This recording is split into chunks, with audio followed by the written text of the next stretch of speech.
Last night I sat there trying to process all that's been going on, and it's just kind of overwhelming. I mean, it's very exciting.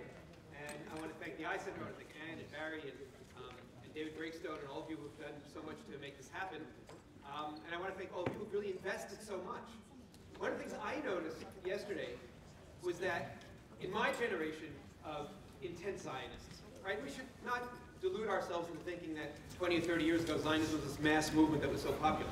Right? Zionism has always been kind of a minority movement. But once upon a time, we had more of a common vocabulary. We had certain words, certain catchphrases that overlapped one with another, reinforced one another. And that seemed to be a little bit missing from the conversation we had with the young people. It makes me feel very old when I say the young people. Those nice young people! Yesterday. So today what I want to do is, I know there's going to be an overstuffed sandwich. I want to throw out some words and concepts and frameworks and see, because I think one of the things we need to start doing today is seeing if there are certain catchphrases, certain ideas, certain frameworks that we can hold on to and then start developing a plan to go beyond. The second thing is I want to address, this question of Zionism, non-Zionism, Israel, Zionism. A couple of things. First of all, what I was most struck by listening to the paradigms yesterday on peoplehood, on Zionism, on Israel, is how much more overlap there is than difference. Right? That we are fundamentally very much in the same ballpark. We have certain strategic and vocabulary differences here and there, but fundamentally I think we're, and you'll see from my presentation, we're more in agreement than disagreement. But having said that, let me make my case for that word, that Z word, and I want to quote Yiftach. I hope I got you accurately. You said, "I find Zionism today still a dynamic world we can actually use. Judaism and Israel are too solid. Zionism invites me to create what I think Israel should be." And here's where I'm truly confused. This is what I really don't get. Zionism isn't the occupier. Israel is. Israel is the country. Israel is the country that, like all countries, is problematic because it's imperfect, because it's an expression of human beings, and it has strengths and it has weaknesses. Zionism is the, if you will, the software to the hardware. Zionism is the broad conversation that talks about, as Johnny Ariel yesterday said, something about potential, bringing out the Jewish people's collective potential. And I think that the fear of the word Zionism is an internalization of many of the attacks on Zionism, as opposed to a true rejection of the idea or the movement itself. Now, yesterday we had a whole long list of challenges, and I was going to start with that, but I decided to skip over that part because it's kind of depressing. We heard it all. We heard all the challenges, we heard all the problems, we heard all the frustrations. And I want to point out that it reminded me of one of the things that Warren Harding said, the President of the United States, as he was surrounded by corrupt politicians in his own White House. He said, "I can handle my enemies, but it's my friends, my goddamn friends, who keep me up at night." And one of the things that's happened is that Zionism itself has been distorted by fanatics. Right? When someone says, "I don't want the baggage that comes with Zionism," because they feel like they're getting a certain guilt trip. I think, Judy, you said that, right? That you're getting this sense of, I have to follow a certain script. So we have to free ourselves from that script. But I do want to go into this very popular debate we've been having in the press. We had Peter Beinart, who said that American Jews are being forced to check their liberalism at the door. And I call this the neoconning of Israel, which is distorting all of Zionism, all of Israel, as necessarily conservative and thus obviously radioactive to the overwhelmingly liberal American Jewish community. We then had Stephen M. Cohen, the demographer, come in, and I know I'm proceeding Ezra Koplowitz is far more expert in this than I am, but he said, yes, Beinart's right in that there's a distancing from Israel, but the distancing from Israel is not because of any political reason. It's not because Israel's become too Netanyahu, too right-wing, too fascist, but simply because the more intermarriage there is, the more distance there is from Judaism, the more distance there is from Israel. And then we have our birthright friends from the Cohen Center, Len Sachs and others, who say, you know what? This distancing thesis isn't true. That in fact, thanks to birthright, and thanks to many other phenomena in the modern Jewish world, we're seeing an important increase in connection to Israel. And they show, for example, 75% of American Jews say Israel is an important element in their Jewish identities. younger respondents more likely to oppose compromise on Jerusalem. You can like that or not like that, but it shows that maybe Peter Beinart's thesis is incorrect. But we do have this problem. And it's a problem that I'm seeing more and more among the elites, right? And why did Peter Beinart hit a home run? Because the New York Times loved what he was saying, the New York Review of Books loved what he was saying, and the elites in many Ivy League universities loved what he was saying. And Israel's being treated as the central headache of the Jewish people. And we're seeing in too many, I'm sorry to say, American Jewish elite circles, whereas most Israelis, especially sophisticated Israelis who will show up to this kind of thing, have gone beyond Shlelah HaGalut, Shlelah HaGolah, and I won't even use the word exile anymore. We're starting to see a Shlilat Zion. We don't need Israel. And I don't think that either community, either the American Jewish community or the Israeli community, can afford to abandon the other one. I think we're all suffering from post-traumatic stress disorder. I think we've all internalized the delegitimization, wherever you stand, left or right. We are all so distorted, so perverted, so corrupted by that constant attack on Israel's legitimacy, on Israel's right to exist. There's no other nation, there's no other state that has been so singled out, that we internalize it, and that it makes us far too defensive and far too offensive sometimes when we talk to each other. And so we have to go beyond what I call, with my academic degrees, the Israel Echsa effect. That sense that people just simply go, oh, I'm tired of this conversation. Yes. Right? I call it, is it with a Y rather than an I? I call it ideological secondhand smoke. Right? We see people say, okay, I know Israel's not an apartheid state. I know Zionism isn't racism. Right? But there's something wrong. There's so much smoke, there's got to be some fire. There's something wrong, so I just stay away. I abandon the conversation. I don't want to touch it. It's too hot, it's too radioactive, but especially on campus, everybody has to be polite and politically correct. No one wants to get involved, get implicated by Israel. And I don't want to give up. My current hero is Daniel Patrick Moynihan, and he got up in 1975 in the United Nations, and when he stood up against the Zionism as Racism Resolution, and people told him to tone it down, he said, what does it mean to tone down? How do you tone down a defense of the truth? What do you say? They're only half right, our enemies? And he said, what should be our motto, an issue of honor, morality stood before us, and not all of us ran. It's the Dafkanik in me. And it's the one who learned from my African-American friends, and from my gay friends, and from my women friends to take back the night, and to redefine, as they did, words like queer and nigger, and embrace it.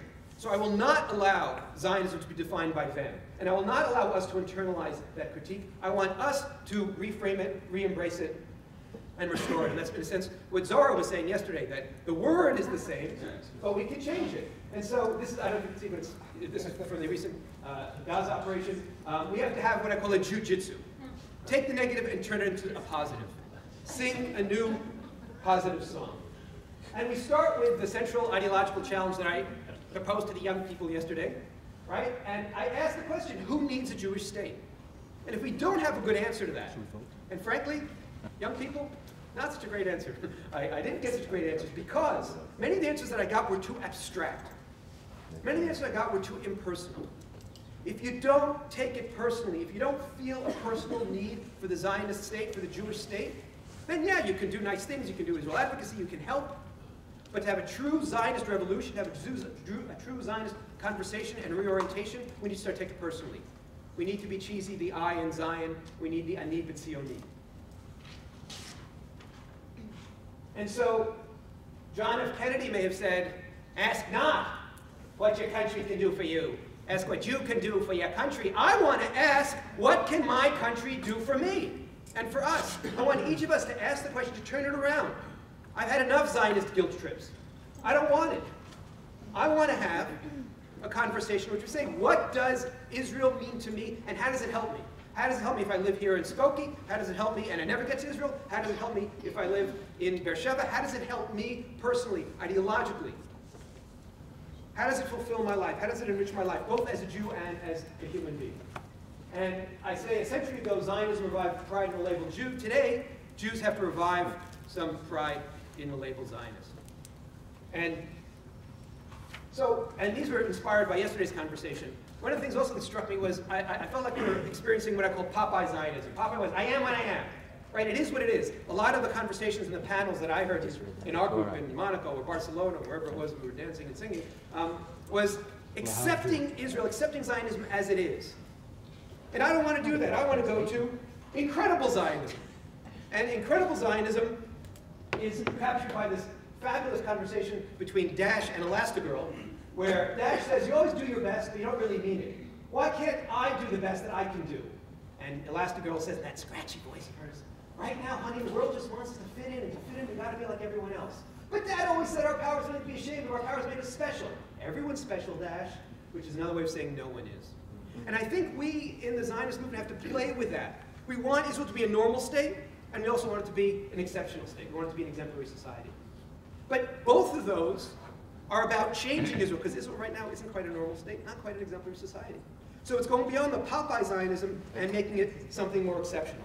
The other thing I was inspired by, these are new slides, was I felt it was a kind of a Leninist Zionism that people have inherited, the sense of this is the script we must follow. And I want to go to a, Leninist Zionism. I want us to imagine. I want us to look at Zionism as a platform for imagining, for dreaming.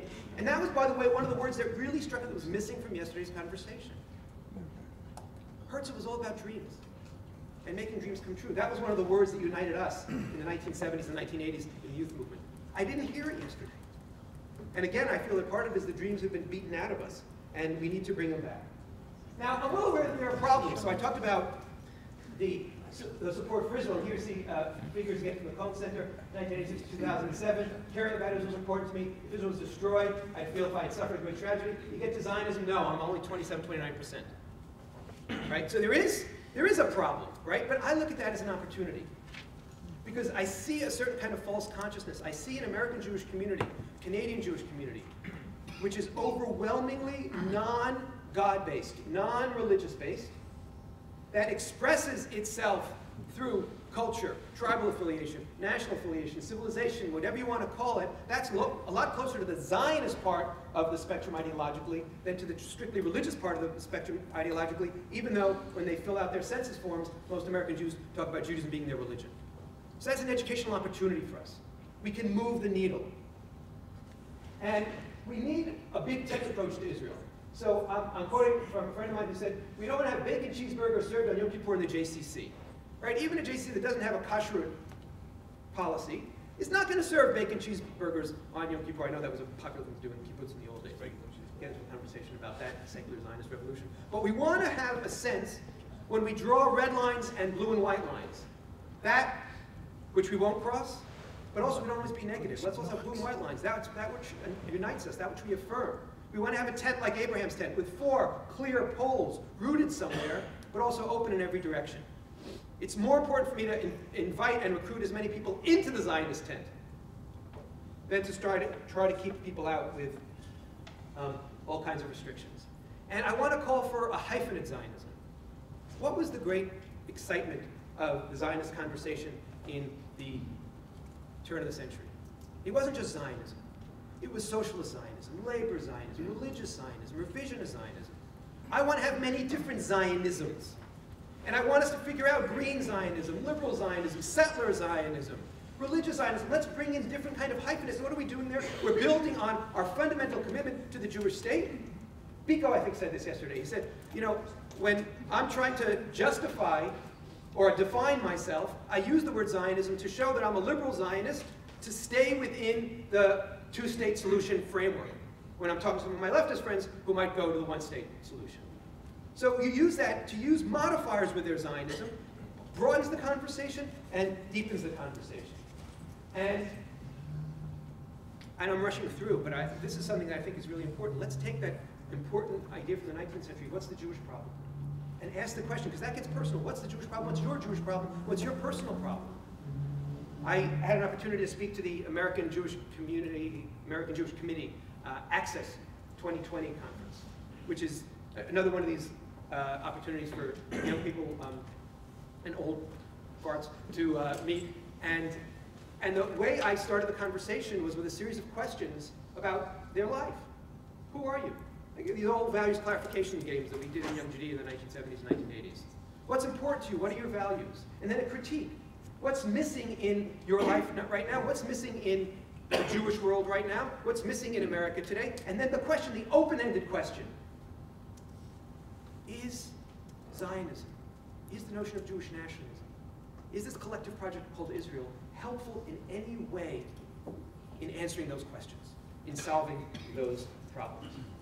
And so I want to now offer just a series of frameworks for helping to answer this. This is what I really call identity Zionism. Identity Zionism is going beyond political Zionism, going beyond the constant debate justifying Israel's right to exist and what Israel did or didn't do, and that personal question. And focusing on the notion of Judaism as an Oreo cookie, which means that Judaism is both a nation and a religion. And there too, that's an important opportunity for us to teach most Jews who swept up by the beautiful embrace of the Christian world in the wake of the Holocaust, talk about the Judeo-Christian ethic. And so think Judaism is like Christianity. Christianity is a religion, and I say this when I speak to groups of priests and ministers who come to Jerusalem. Christianity is religion. Judaism is this unique mix of the cookie and the cream, the nation and the religion. And again, that's an educational opportunity for us to move forward. And I accept the notion of peoplehood as glue and peoplehood as a cleat, right? And the notion that should be one of the things that unites us and bonds us. And I say, I'm a Zionist, I'm a Jew. And without recognizing the national component of Judaism, I cannot explain it. And Judaism is this unique world religion that flourishes in many different places, but in Israel is the only place we can use the Jewish calendar and Jewish time and Jewish space in that special, unique way. It's not to negate anywhere else, but it's to emphasize one of the things that's so special about Israel. And I want to ask the question, who am I? And echo, and I know I'm rushing through these, but I'll put this on the internet or share these texts, where there's parallels with the feminist movement. The feminist movement also struggled with the fact that as people became more feminist and accepted the feminist ideology, they didn't want the label. And the agenda has changed, but there are commonalities in terms of solidarity. And I want to use Zionism to create a whole new conversation about Jewish citizenship, both in Israel and abroad, and ask this question of what is a new Jewish ethic, and put the whole conversation of Tikkun Olam in the structure, in the framework of identity Zionism, of our quest as a collective. And I want to ask a difficult question, which really gets to core values. And I use the awkward phrase of, are we Jewishly ambitious? Because we set up our careerist ambitions. We set up our ambitions for our kids especially, to get good grades and then make a lot of money. But we don't really set Jewish goals. And for me, part of my Zionism, part of my identity Zionism is pushing to have more ambitious goals as an individual, as a Jew. And also, we're so heavy sometimes. One of the special things, one of the magical things about birthright, one of the things that Baruch Design has brought to birthright is a formal recognition of the importance of fun. And not always being Israel of the furrowed brow and the hunched back. I also want to echo something Barry said yesterday about the latest studies in neuroscience. And David Brooks has been one of the most effective popularizers of this. Give us what I call oxytocin Zionism. And he explains that the latest neuroscience shows that people can distinguish between members of their own group and members of another group in as little as 170 milliseconds. That there's all kinds of things showing that there's a biological dimension to our tribalism. And that is countercultural because especially in elite circles, especially in most American Jewish circles, we all want to be world citizens. And one of the things we have to realize is that we can be world citizens through our particular identity. And I learned from Jonathan Sachs, who quotes Herzl's character, and Michael Sandel, and Charles Taylor, and Michael Walzer, that to have moral commitments, to have an identity, we must belong. There's this chain of being Jewish, and belonging to the Jewish people, and believing in certain ideas, and becoming something better. And that also is a Zionist set of V's.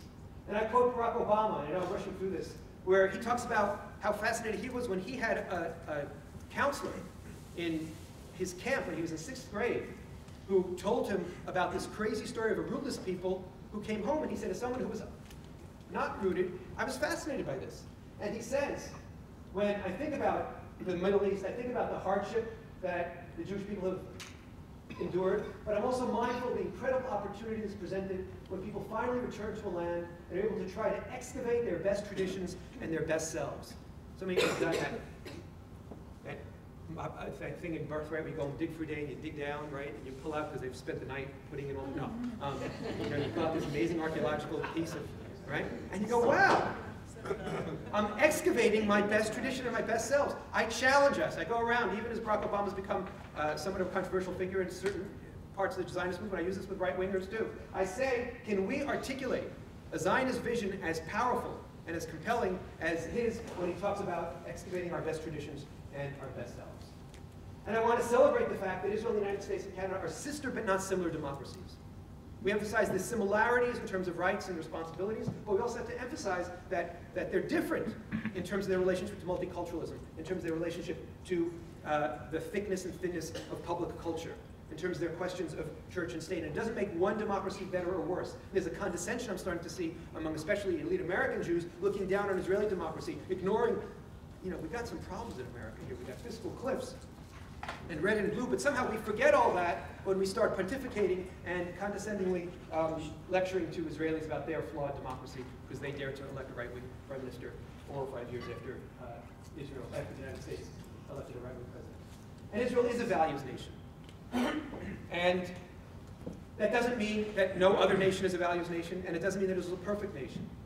And I take this from the notion that a country without a vision is like a person without a soul, right? And that's, again, the Zionist idea, that we take the country and try to push it further, and we try to make it more fulfilled. And I quote Daphne Leaf, who in the social protests used Zionist ideas. And we see here that this is from one of the protests in Tel Aviv. They had people acting like Herzl, Im tirtzu ein zo agada, if you will, it is no dream. Right? That was also part of one of the words and one of the phrases that we kept on using that united us in the Zionist movement in the 70s and 80s. And at the Harvard Institute, we've started a process, a conversation about Israel, which starts with peoplehood, goes to statehood and sovereignty, goes then to the complexities of power, the opportunities and the challenges, and then this tension of balancing Jewish and democratic, and then ends in values nation. And again, I'm offering this as one framework so we can start thinking about what are the frameworks that we want for our Zionist conversation. I only have 6, so we're getting close to the end. 3 more minutes. Israel's a cultural center. We saw it last night. But when I think of my Zionist youth movement experience, tirtzu ein zo agada, la la la, or ani v'ata neshane et ha'olam, alam olam, 4 days, right? What was that? You and I will change the world. If you will, it is no dream. What was happening? That the background music was also passing on certain core values, certain core ideals that, again, I felt missing from yesterday's conversation. Yerushalayim Shel Zahav, right? I know they're cliche, and I know it's boring, I know it's Shirei Sochnut, but there's also something very, very powerful in that kind of programming. And one of the things you have to appreciate is that the whole Zionist conversation, the whole Zionist revolution, had a huge impact on the American Jew's relationship to his or her own body. Right? It partially had to do with the whole health club revolution that was going on in the United States, but also the whole notion of the Jewish soldier and the powerful Jew changed the American Jewish self-image, changed the American Jewish conversation. Recognizing that power helps us tap into the power of Zionism today. The beauty, the charm of Israel as Alt Neuland, the old new land, right? The mix between the old and the new, which is something that's unique in Israel, where in Israel you count in centuries and millennia and not just in decades. And finally, what I call the modern Venn diagram, which I want to be a Zen diagram. I want this conversation not only to be in the United States, in Canada, I want it to be in Israel. I want there to be a Zionist revolution, a Zionist re-examination that goes on in Israel and that goes on in the United States. And I couldn't quite find a flag that was a Venn diagram. But then we have overlapping ideas. We'll have certain Zionist conversations and questions that connect to our questions in the United States, our questions in Israel, but certain things in common. And I just want to end with one last framework, which is what I call the 4 mems. We have Masoret, which is broadly defined so that we can bring in religious and non-religious and talk about the power of the past and the power of identity. We have Moledet, the homeland, as a framework and as a place in which we can express our different ideas and implement them and see if they're true or not. We have Musar, an ethic, because there is a Jewish values conversation that has to go on with the Zionist movement. And finally, that emotional component, that romantic component, because Hanan, I still want to be romantic. And I want that mature Zionism, but I also want that love of Zionism. I want a little bit of sense of mishpacha. Thank you very much.